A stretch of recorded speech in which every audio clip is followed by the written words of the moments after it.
Flood testing balloons now available. Simply just pump up the balloons inside your floor waste drain.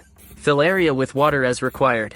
Once flood testing has been completed, release the air from the balloon to drain the water. It will hold a pressure seal for 24 to 48 hours. Exclusive to the waterproofing shop. Shop now online.